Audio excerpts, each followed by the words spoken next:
Hello everybody, welcome back, and this is not actually Serpent. This is some random bloke with a default skin. Do you hear that? That is the sound of progress, or at least bees. Same thing. So yeah, welcome back, hope you're having a wonderful day. I am going to do a little bit of showing off here because this mod is awesome. So this is my mod, I've been working on it for ages, years, and it's finally in a state where people can play it. And then this is actually the 1.20.1 version of the mod. The one that I've already released is the 1.16.5, which was the modern version of the game as of when I started this project. Apparently people still use 121, so that's what I'm going for here. And it's actually in a pretty good state. I'm very optimistic that this is actually releasable right now. And there's cool stuff. So what am I going to show you here? Well, the crystal system is really quite cool. There's a lot of stuff here for you to play with, which you should find a lot of fun. So I want to give you a little showcase of some of the things you can do with it and how you can think about the crystals. And I'm going to have a great time doing it because I love this stuff. The idea with the crystals is that they each have this energy inside them, this instability. And I can show you that instability by casting the View Instability spell. So if I right click on a crystal, then we get this glowing orb above them, which is a representation of how much instability is in each of these crystals. You can see not all of them are full. And in general, it's actually pretty hard to fill up a crystal, because if you get it full, then it will blow up. So you want to keep it right under full in an ideal world. But they all have different thresholds, or there are several different thresholds to be aware of. And as they get closer and closer to their threshold, they'll start buzzing. They'll start humming with energy. If you ignore that and keep charging them up and up and up and up, then they'll blow up. I can show you this in action. Let's take one of these. So this thing's tiny, it stores very little instability, and it's very easy to blow up. So this is the Add Instability spell, and I'll just wallop it a few times with this. Now I have an artificially high level here. I cheated. My zeal is... Oh, there we go. I drained my zeal there, up in the top corner, so I've got some negative effects. If I were in survival, I might have actually done damage to myself there. But yeah, you can see if they get too full, they blow up. So you don't want to let that happen. Now there are a bunch of different crystals, and they have different behaviors. And the book is your friend here. It tells you what all the different crystals do. There's an entry for all of them in relocating problems. And you can read through that if you're interested. But we'll go over some of them here. So the book says you can think of instability as a compressible fluid which moves between the containing crystals. Actions which require high levels of instability are performed at high pressure, and these levels are a challenge to achieve. And indeed, some may not survive high instability, and that means you have to actually think a little and control how the instability flows through your network. So you link the crystals together, they can transfer instability between them, and you need to control that. And I've programmed in tools here, crystals, which let you control these things. So the first thing we're going to look at is the main line of instability. So we've got a generator over here, and an outtake, and then this is a directional relay of white crystals. And the white crystals go all the way around the platform here, and we siphon energy off the main rail of white crystals in this little demo here. And before we get into the details of any of that, maybe I won't go into much detail, let's just do some fun stuff.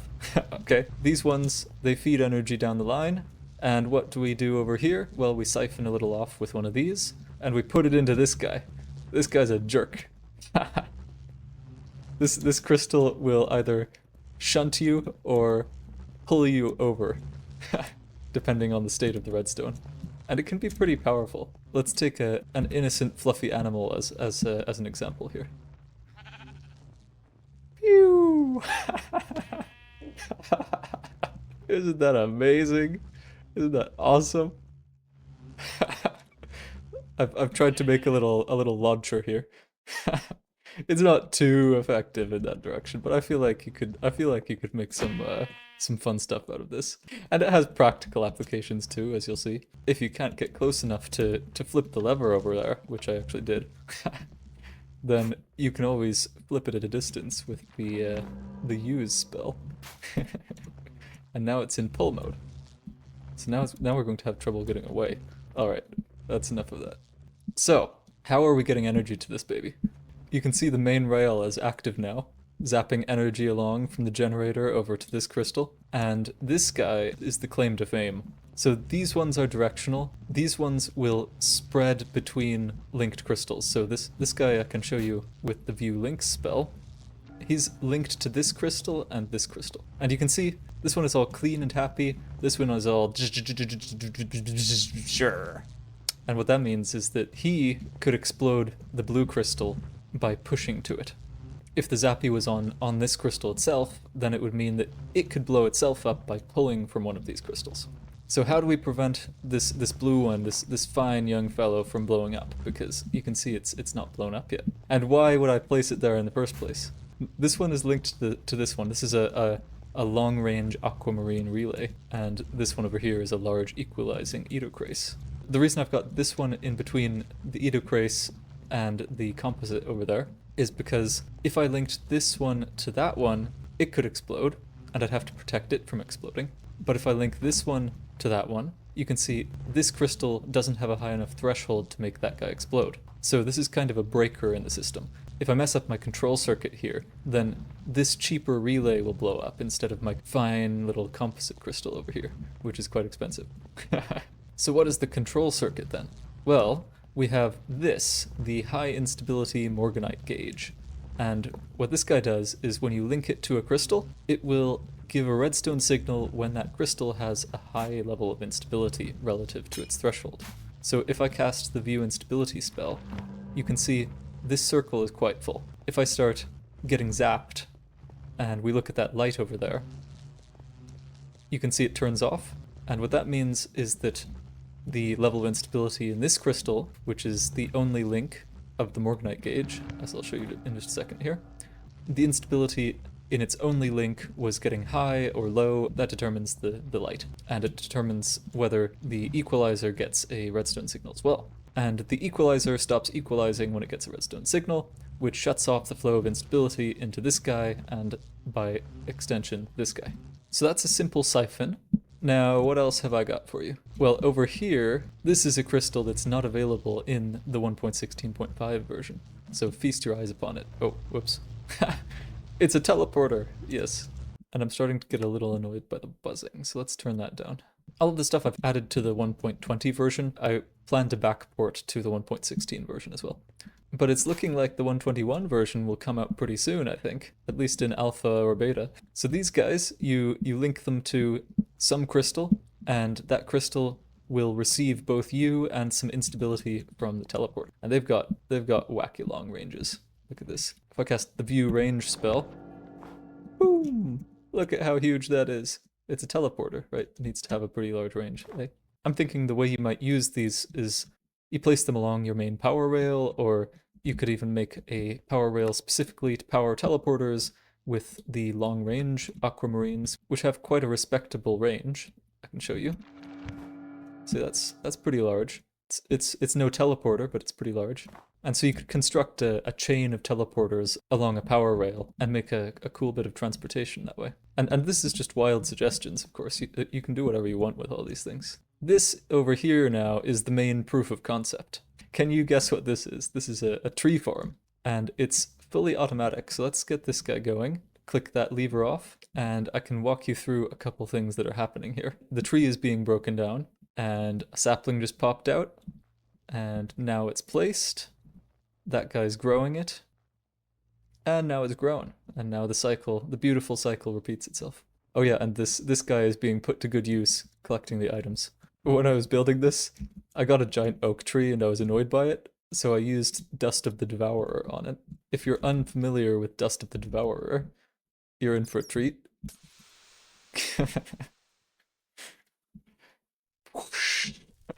Pretty cool, eh? It makes a cool hissy sound too as it's spreading, but I turned the sounds way down. I used that to clear up the tree, right? But I was flying around then with it in my hand, which wasn't a great idea.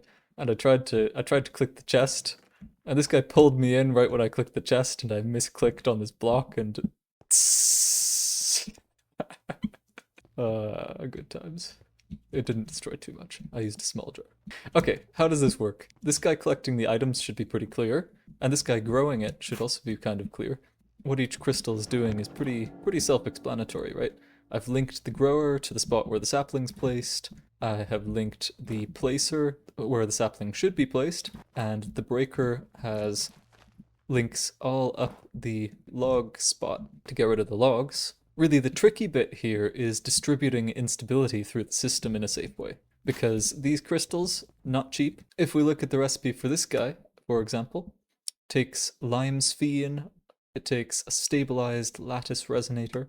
If we go over to the relocating problems page, we can see that the stabilized lattice resonator takes iolite and star diopside and a superior resonator which takes peridot and an augmented lattice resonator which takes diamonds and gold and beryl. So it's quite a lot of stuff there, right? And the sphein itself, we're in Artificer's field guide now. Sphein itself takes more peridot, this is found underground, but it has to be transmuted, level 4 transmutation, in a jungle pyramid. So that's tricky, right? You don't want to blow this up.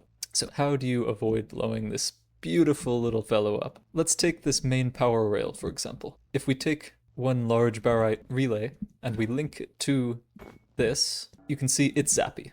So that means this thing has a high enough threshold that if it pushed directly to this, it could blow it up, if it had enough instability in there. Meanwhile, the equalizer, well, it could blow up any of these guys that it's linked to, and yet they're not blowing up. And similarly, this one.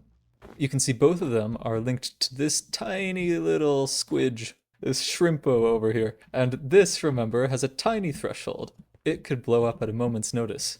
But if it blows up, it's cheap, I don't care, and it also has a tiny blast radius because it carries so little instability. So it's a good breaker. If we can keep this, the entrance to the system over here, if we can keep this from blowing up, then none of these crystals will be operating at a high enough level of instability to blow up. This one kind of sets the cutoff. This guy isn't going to create any high imbalances in the pressure level between crystals. It's not going to cause lots of instability to end up here. It's an equalizer, remember? So all the crystals here will have roughly the same instability level as this crystal, which is tiny and has a lower threshold than all of them. And that means all of these guys are safe. So how do we get this one at a low enough level to avoid being blown up? Because if I just link a crystal here, boonk, boonk, how long do you think that'll take to blow up? Already gone, eh? Rip. So that's not the way. And actually, if we use our breaker circuit from earlier, it turns out that the tiny crystals still have such a small threshold that it's still not quite safe, because if this crystal sends a big enough pulse to the small crystal, then it can take the small crystal from safe to over the threshold without being stuck between the high mark and the threshold. In other words, this one sends too much instability at a time. So you actually need two circuits here. One circuit to go from the big fat relays down to the slightly smaller relays, and then another circuit to go from the slightly smaller relays over through the gauge to the tiny relay. I haven't seen this guy blow up, so I'm pretty sure that's safe. So that's pretty cool, right? We've got an automatic tree farm now. Sapling placed, sapling grows, and wood is chopped down and then collected by the jerk. And there's definitely better ways I could set this up. But this is pretty fun already, and it works quite well. Also, I think I'll mention this little circuit here because it's pretty cool. These high instability morganite gauges, and indeed the low instability gauges, they actually act in the same way as these equalizers. They'll spread instability between their links, and if they receive a redstone signal, then they'll shut off. But they also give off a redstone signal, right? So that means they're self-regulating links in a chain. If you just put a single piece of redstone next to them, it will connect. And then when the next link here gets too high in instability, it gives off a redstone signal, redstone lights up, powers it, and it stops giving instability to the thing that's got high instability. Pretty cool, right? Doesn't get much more compact than that. Alright, so let's take a quick look at some of the links here just so that we're all clear. The relay just runs past, doesn't actually link to the siphon itself. That's what this thing does. It pulls and pushes. This one monitors that to make sure it doesn't get too high. This one pushes to the next link in the transformer, I suppose. This one links to that and turns itself off if this one gets too high. This one doesn't link to anything because these ones are pulling and equalizing throughout this network. And you've already seen the links of the grower and the breakers and the placer. By the way, there's a spell for ending your passive effects, like the viewing spells early, but you're going to have to research that yourself. I'm not going to spoil it that much. But as a tip, as a little hint, it starts like this. So then what about this generator here?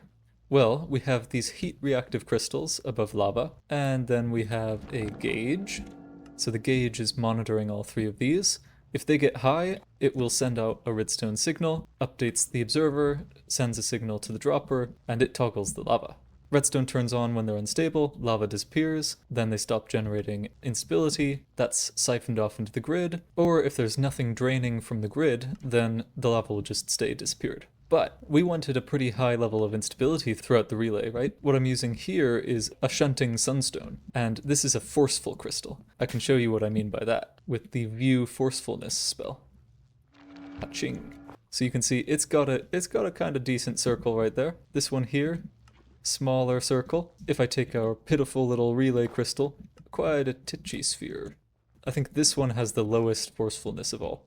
Small, medium, big. And forcefulness is a measure of the imbalance in the instability flow from one crystal to the next. And I think this is going to be easier to explain if I actually give you some numbers. Like if you looked at these crystals in Wayla or something. You can see this has instability 77. And this one has instability 102. Aha. How did it get higher instability than the thing that it slurped from?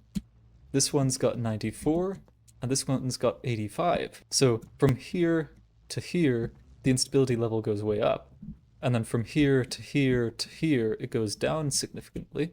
And then this one, which has 85, has just a little more than the subsequent relays, 85, 84, 83. And when we go to this one again, it should take another meaningful step down to 70, and another to 58. And this guy will have slightly less than 58 if I could ever get close enough. So yeah, what's happening there?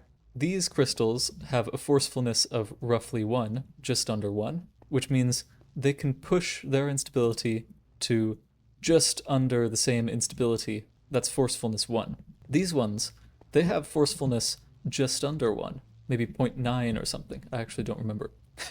And that means from one crystal to this crystal to the next, you're losing 10% instability each step. So you don't want to make a relay out of these. You'll lose pressure, lose instability pretty quickly over the relay. They're no good for transport. And these ones, they've got really high forcefulness. They've got forcefulness above 1, which means that they can create high imbalances. They can go from low to high. And that's good if you want to bump up the level of instability in your system to make it usable for a crystal that requires a high level of instability. But it's also useful if you're transporting instability over large distances. These ones, remember, they lose a little bit every step of the way, even though it's almost good. But if you wanted to transport instability over a large network, you might run out over a few crystals, over a bunch of chunks, and then you'd have to insert another shunting crystal in the chain to go back from that decreased level up again to the higher level that you wanted to transport in the first place. So yeah, I think I'm done rambling for now. That was really fun. There's so much in this mod for you to discover and play with. If you've got the willpower for it, I challenge you. Oh yeah, and you can see that after I turned the farm off over there, the relay has stopped flashing and the generator has turned off. So the whole system has reached a steady state here. Nothing being consumed, nothing being produced. Pretty nice. So that was as much a proof of concept for my own purposes as it was a showcase for you guys. And nothing has gone wrong in this. I'm kind of surprised at how well this is working. Because this is a port from 1.16 to 1.20, remember, and Minecraft changes half their code base every minor update. So that's a huge difference in the API that this mod is running on. Like when I upgraded from 1.16 to 1.20, there were literally over 1,000 errors in my code, just generated from switching versions. It's crazy. And originally I went to 1.20.2 because I didn't know what version people were using. And so I backported from 1.20.2 to 1.20.1, and that caused 150 more errors. Just one version, one minor version. It's like, what are they doing in Mojang every day? There's a meeting in the war room. Profits are down. Morale is plunging. Suddenly a lone voice of reason rises above the chaos. Refactor the code base. Wild. Anyway, awesome stuff. Hope you enjoyed this video. Hope you check out the mod. It's really cool. You should do it. Take care. Bye-bye.